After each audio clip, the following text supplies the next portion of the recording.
ain't got no gas in it. All right, guys, welcome back to another episode of Ran Win Park, the second episode of Barnacle Boy, our 1983 Harley Davidson Ironhead Sportster. It's a little crusty, it's a little scabby, my arm's still a little sore, I had to get a booster on my tetanus shot. In crust we trust, and we trust that there's a lot of it. And even though Joe got it to run in the last episode, it's not gonna ever run very well with the fuel system that it's got on it. It's nasty, we gotta knock that crap out, because here's the problem. Whenever you get rust inside of a gas tank, this bike in particular, like most, not all, but most, it's a gravity feed fuel system. So what happens is, you're literally relying on gravity to take fuel from the gas tank down to the carburetor. You can't put a real restrictive fuel filter on there or else it's not going to flow enough gas to make the bike run right. So what happens, especially on a Harley, because they shake like a dog trying to shit a peach seed, rust that's built up inside the gas tank, it gets shook loose. And let's be real here, the strainer that's on top of the petcock inside the gas tank, it'll catch squirrels, but the big stuff's going to sail right through it. Eventually, that'll migrate through your fuel filter and it winds up in your carburetor, and then it plugs up all the little holes in the carburetor, and that's when you got a problem, because those little bitty holes, those are the ones that really matter. Joe,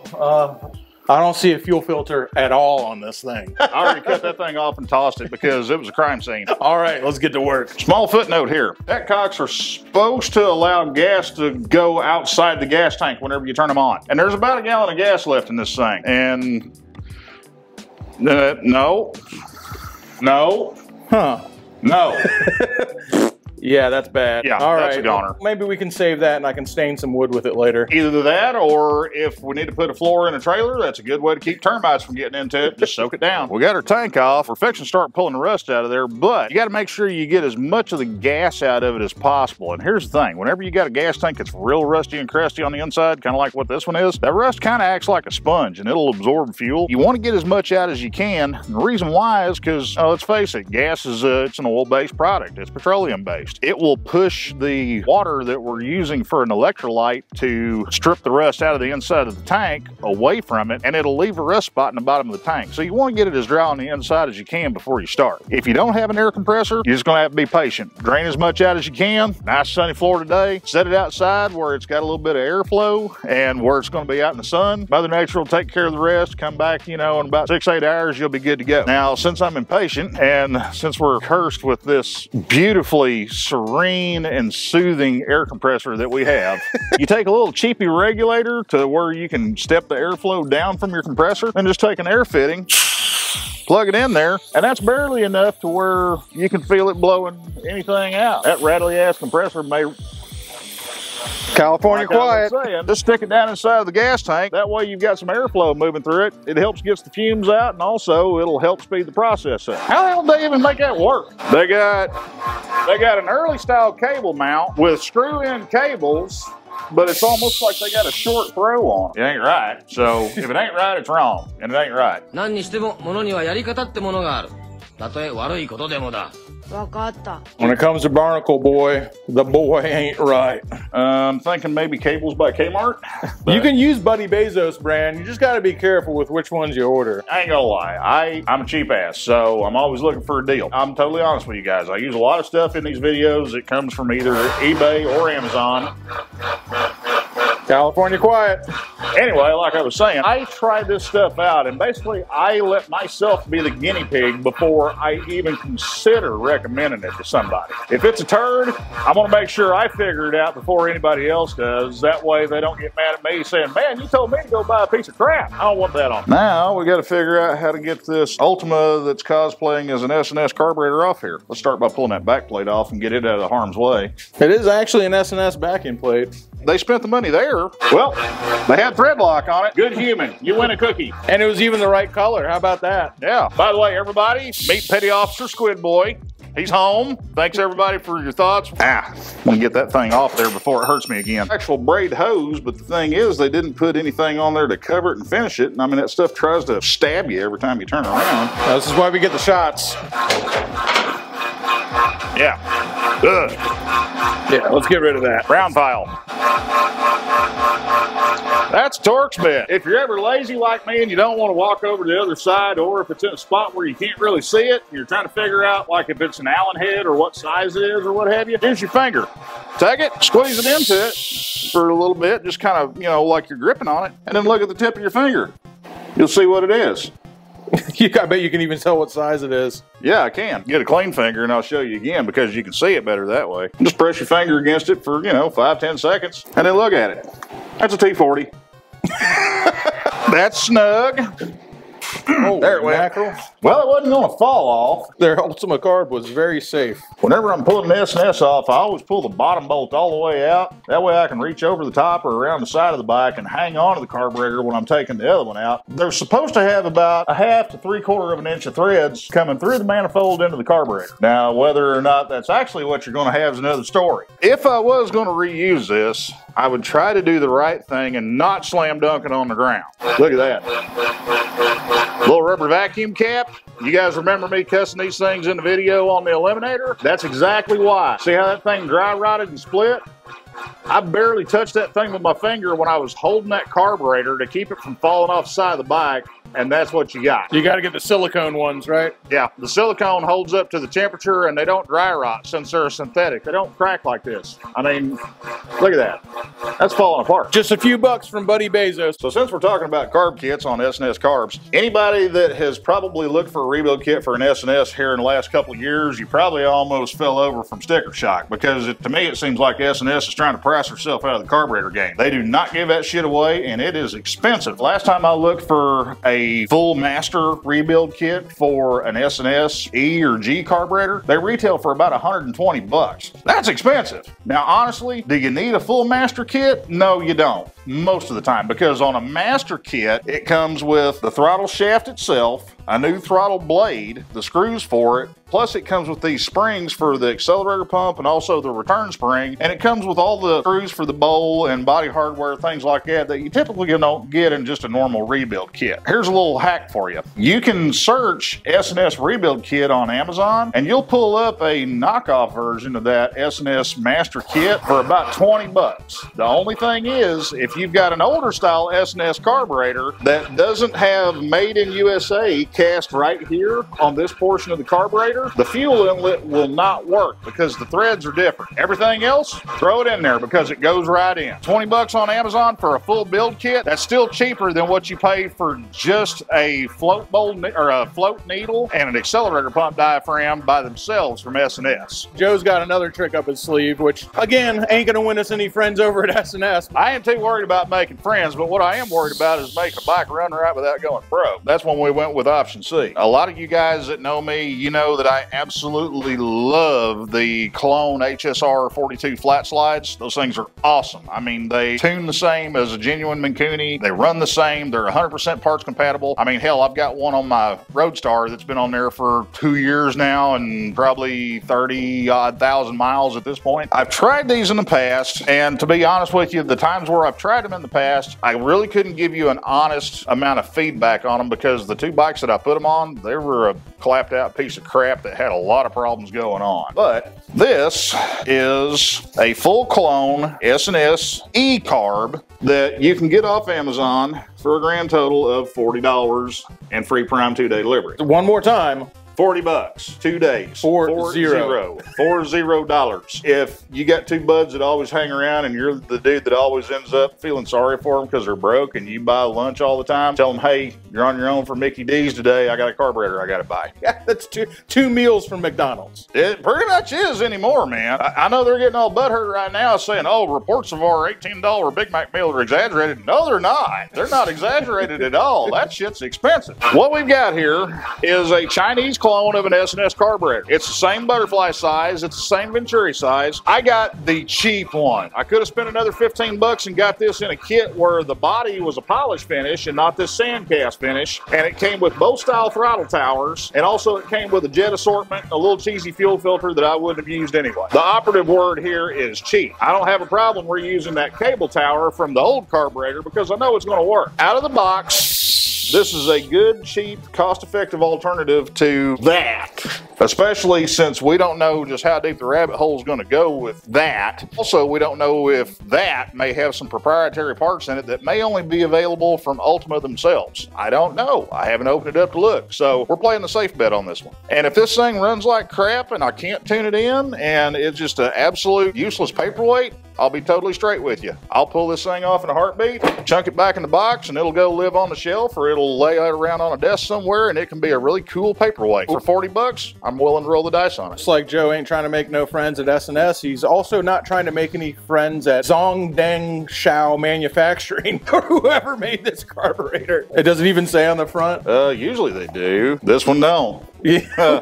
We really went with the cheap option on this one because those stingy bastards didn't even come off the money for the ink to print their name on it. We'll find out. Something tells me it'll be just fine. The reason why they can sell those old S&S clones for so cheap is because the design is not exactly complicated. If you were talking from a Model A standpoint, yeah, it would be a pretty big leap forward, but we've invented things far better than that since then, like fire and the wheel. Trying to get the rust out of this tank. This tank is really rusty inside. It's gross. Here, come here and take a look, okay? If you got a weak stomach, look away. But take a peek down the side there. That is not pleasant. Yeah, it's bad. Basically, we're going to electrocute the rust to death. Actually, what we're doing is reverse electrolysis. It's pretty much the same theory as chrome plating something, only backwards. Instead of plating something on the inside of the gas tank, what we're doing, we're pulling the rust off of the steel because it's iron oxide at the end of the day. We're pulling that out of the steel. We have a sacrificial bolt that we're going to make very crusty very quickly. And here's how we do that. I scored a while back. Stumbled across a variable power supply at a flea market that I bought stupid cheap. This thing is meant to be a power supply for like ham radio base stations and stuff like that. This thing will push out 45 amps at 16 volts. If I need to, I can weld with it. We're going to have to throttle it back a little bit because it's actually too much for how we're going to do this. All you guys need to have to do this at home is a simple battery charger. Now the thing is, the newer battery chargers won't work. They have a logic circuit in them, if you will. What you want to find is one of the older crusty ones to where whenever you plug it up and you turn it on, if you tap the alligator clips together and you get a spark, that lets you know it's putting current out. How we do this, ground lead from our power supply or battery charger, whichever you're using, and that ground is going to go on our old petcock because it's making a ground connection with the steel on the gas tank, and honestly that thing's a piece of crap and it's getting that much of its useful life left wrung out of it because I'm using it as a ground point and I don't care what it does to it. Now you've got a metric tank where the petcock bolts into the bottom of it. Take you a little piece of sheet metal, a little bit of rubber, make you a little sealing plate or something that goes on there. You got to plug the holes up because you got to fill this tank plumb full to the brim with water. We've got to mix up some baking soda in the water to where we can make an electrolytic solution. That's how it helps conduct electricity through the water to pull the iron oxide and the rust out of the steel and plate it onto our anode here, which is a bolt. Because that's all it is. It was free, it was handy. I did it once. It just takes a lot longer than this one is going to take with an Xbox power supply. Yeah, that worked out pretty good. Yeah, it worked. It took about 24 hours, but it did eventually work. Most of the time I'm so busy that I farm these out anymore because I just don't have time to babysit them. But usually whenever I'm doing them at the shop on a 10 amp battery charger, which is what I used for doing it, about a day, they'd be good, they'd be done. And then I could move on to the next step in the process for flushing all the junk out and getting a liner in here to keep the rust from coming back. If you've got a tank that's very, very compromised where it's got some really aggressive rust in it, especially on metric tanks where they've got that pinch weld down here along the bottom seam of the gas tank, if you've got aggressive enough rust going on in there, it may open up a pinhole or two here and there to where you've got a hole in the tank. At that point, you've got to either look and see how many bug holes you got in it and just keep applying duct tape to it to hold the electrolyte in there to where you can finish stripping it out, or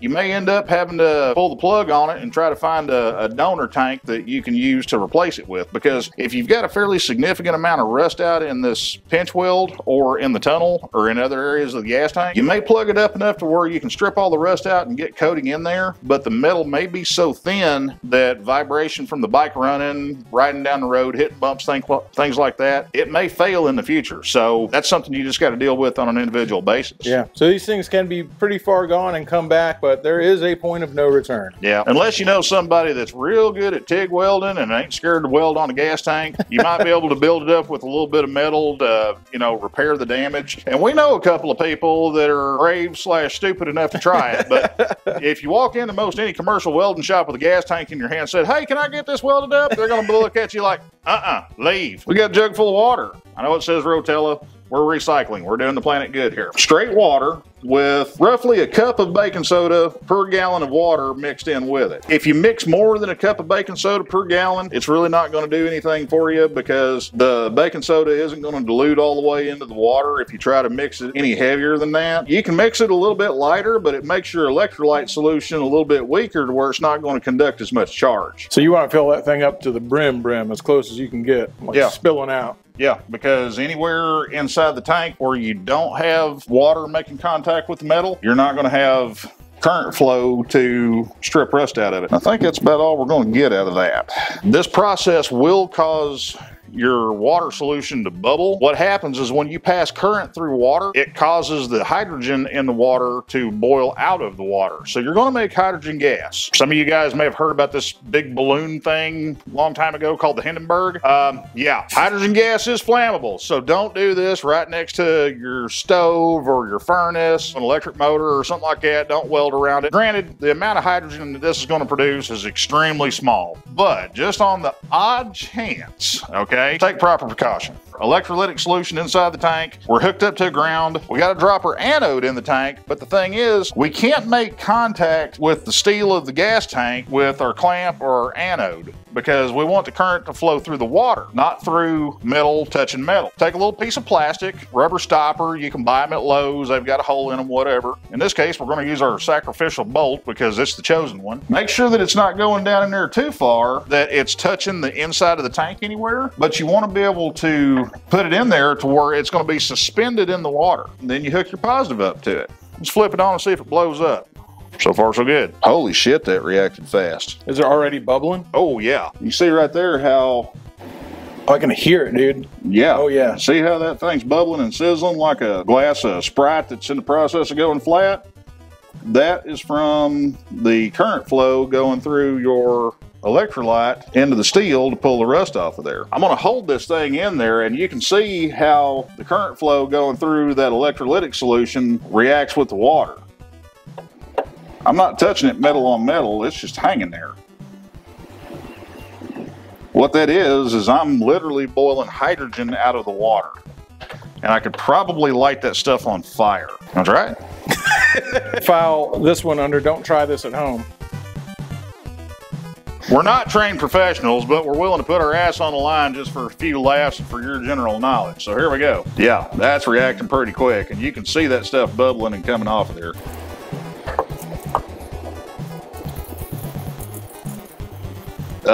You can see that lighter getting brighter. That's from the hydrogen I'm boiling out of that water. Yeah, that's freaking crazy, dude. Yeah, so what did we learn, do this in a ventilated scenario. Yeah. Don't do this in the hall closet in your living room at your grandparents' house, okay? Do this out in the garage. It would not be a terrible idea to prop up a box fan somewhere just to move the air around to where you don't have a pocket of explosive gas building up in your garage. Yep. Shame on me, my bad. I'm gonna step over there. This is also a real good way to where you can de-rust parts if they're just rusty, crusty, you know, if you're wanting to strip them down for paint, replating, whatever. Just take a big plastic tote, fill it full of the same solution that I was, you know, showing how to mix up for doing a gas tank. Take some wire and lay it in the bottom of it to where you can hook your ground lead to, and then whatever parts you have, hang them on a coat hanger wire on a wooden stick or something to where they're hanging in the water. Shoot your voltage to it. Boom. Same thing happens. Moving forward with our special Chinesium S&S knockoff here. Okay. All right. We got that in and started, and we know it's not going to throw itself on the floor in a temper tantrum. So now we can get the other bolt in there. Oh, I couldn't do that again if I tried. And like Joe says, if it sucks, y'all will be the first. Well, I guess we would be the first to know. You'll be a very close second because you're going to see me throw a damn fit on camera. We got a new battery. Let's put a battery in it and make the thing run. We'll worry about the small stuff later. You know, details. Details. Details like a gas tank? Yeah. A seat? Minor detail. Well, if you don't have a seat, period, I mean, go raid the couch, fold up a pair of blue jeans. Everyone always complains about how I use these used batteries. I can't believe you put used batteries, and there's actually a used battery on top of it. I can't believe you put used batteries on all these bikes. Well, Joe found me an alternative. That's brand new batteries that only cost 40 or 50 bucks. Actually, that battery retails for 50 bucks plus tax, and it's a brand new battery. It's an AGM battery, just like what we pulled out of here that was graveyard dead. Now, I've never personally ran the a Caltrick battery, and let's be honest here, folks, they are an import part, they're an import battery, but I have used a lot of their other electrical stuff, like stators, voltage regulators, things like that. So far, I've got nothing to complain about. They're very reliable from everything I've seen up to this point, and you can't beat the price on them, man. They are cheap, cheap. Yeah, for 50 bucks, man, we'll roll the dice on it. And if you've noticed the shirt, that's because this whole motorcycle looks like it was on a 20-year bender. Right? 20 years on the sauce, drunk in a gutter. You know, it's funny, this ignition switch has only got 2 wires, but it's got 2 positions like it's supposed to have 3 wires.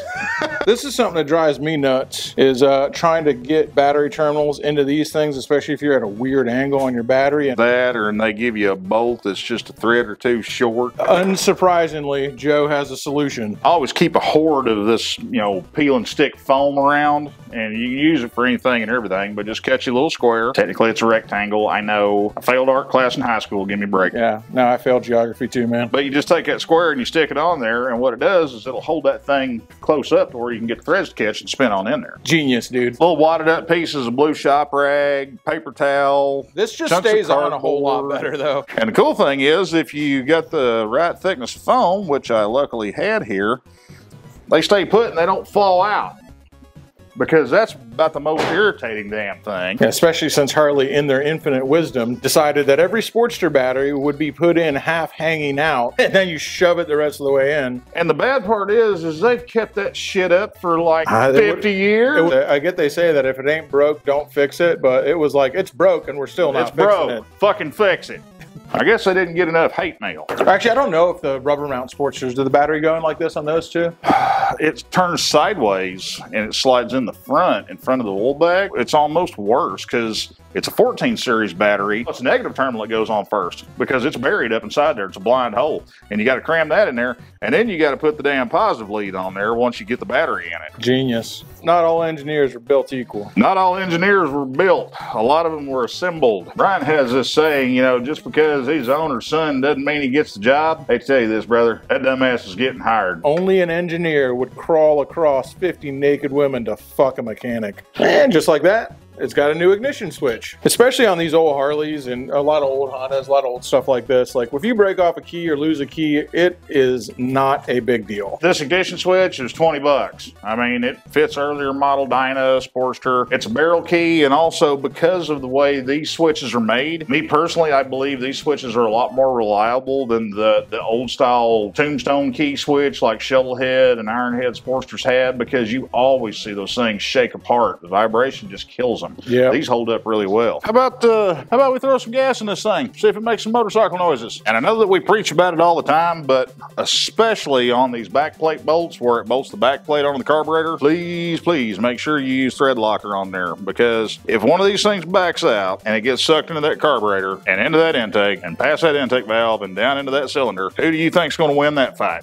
And you don't have to use just a ton of the stuff neither. Let me get up here a little closer here where I can show you. Something like this, little dot there, about that much on the bolt. That's all you need. You don't have to have it dripping a trail across the floor. And yes, I know that there's a torque spec on these things, but we're going to go with realistically snug and tight. If you're grunting and groaning and making all kinds of farm animal noises when you're tightening them down, you're probably going overboard with it. Now on this bolt that holds the support bracket to the side of the cylinder head, even though it's got a lock washer, still not a bad idea to put a little bit of thread lock on that just in case. Now our gas tank's still over there cooking, and even after we get the rust out of it, we got to get liner in it and get that liner cured before we can put fuel in that tank. So for the time being, IV bottle it is. Okay, this is more a matter of personal preference than anything, but whenever I'm running fuel line on a carb install, I like to pay attention to where the petcock's going to be coming out in relation to the carb and also the throttle cables. I know that petcock's going to be right around in here. I can get the petcock where it comes either down or forward. So what I'm going to do, I'm going to order a petcock for the thing to where the outlet faces forward. That way I can wrap it to the front and around the bottom of the carburetor. That way I don't have to worry about my fuel line and my throttle cables trying to cohabitate space and the throttle cables hanging up and dragging on it. So it gives me a free space there where I can put a fuel filter in there and tuck it up out of the way. Well, that's a good sign. Float came up, sealed off flow of fuel. We're not drooling everywhere all over the lift. Please forgive me, I do not have any throttle cables attached to where I can manipulate the throttle at this time. Actually, I think I'm gonna take 5 minutes and throw them in real quick. That way I don't have to juggle that many chainsaws. All right, we got throttle cables hooked up. We got gas, we got battery, we got a key switch. Let's see if it makes motorcycle noises.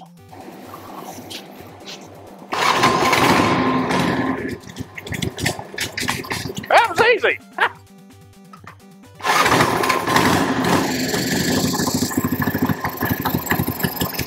Now it's set for charging our battery. Yay! It's charging.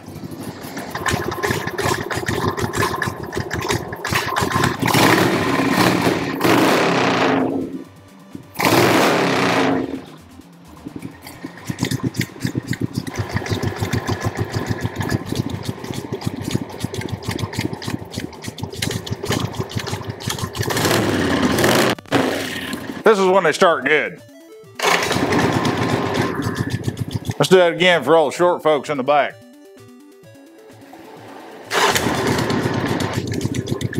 I will take that all day, especially on a rattly ass old Ironhead like this. All right, since I'm flying solo right now, I figured I'd take the time to point out a couple things to you guys. One thing that I like to do whenever I'm laying throttle cables in, don't zip tie them together. They got to be able to move. But what I'll do is I'll put a zip tie around the frame backbone here, and I'll cinch that down tight. And then I'll loop one kind of loose here through that zip tie to act as a guide for these cables to hold them in place. Now, before I do that, all this wire here, I left myself some excess here in case I ever need to take that ignition switch out and do any work on that side of the bike or anything like that. This extra wire that I've got here, I'm gonna double that up and I'm gonna hide it along the frame backbone just like that. I'm using 2 zip ties, 3 at the most. I got my wires contained, I got my throttle cables contained, and I don't have 78 zip ties all over the backbone of the bike. Before we button it up and call it good, I've got to make a breather hose. It goes from the breather port on the back plate here to this breather fitting on the cam cover. Not a big deal, but it's something that's got to be there or else it's going to fling oil mist out of this breather pipe all over your leg whenever you're going down the road. Bad news, don't want that. Also, I got to get some clamps on my fuel filter here because I just put that in temporary like just to get the bike up and running because honestly I didn't know how much I was going to have to fight with it to get it up and running. Luckily, we come out good on this one. Had to do just basic mixture adjustments and basic idle speed adjustments. When I get this bike down on the ground and I'm able to do some road testing with it to where I can put it under load, I may have to revisit that, but for right now, everything's good, all systems go. We don't have any vacuum leaks, nothing like that. It's responsive, it's idling good, it starts good. More importantly, it's moving oil into the oil tank here because whenever I pulled the dipstick out of it, whenever I had it running, I could see it circulating in there. That's always a good thing you want to check. We got our ignition switch in. Our coil is kind of semi-Bluetooth at this point right now. We ain't got a gas tank to put there because the same bolt that holds the coil bracket down, it also holds the gas tank down. So we're gonna have to improvise on that one a little bit. Well, are we done now? I see it's got a gas tank. Doneer. It's doneer. Yeah, what else could you possibly need to do to it? Technically, it runs and moves. Jury's still out on moving. Oh, yeah. Yeah, we never did check, see if this thing runs through the gears okay. Testing time.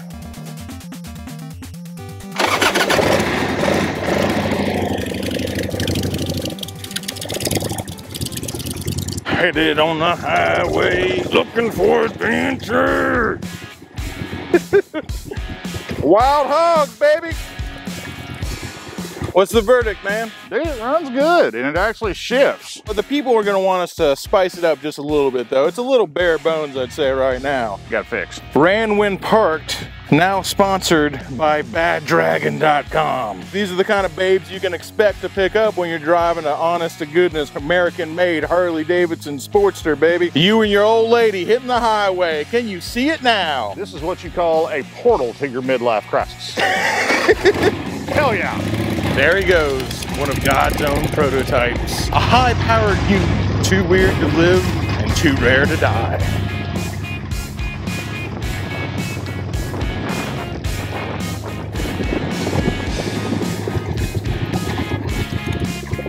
All the other guys at the clubhouse made fun of me.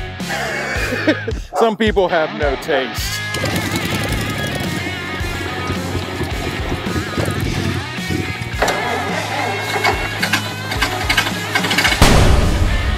Ain't got no gas in it.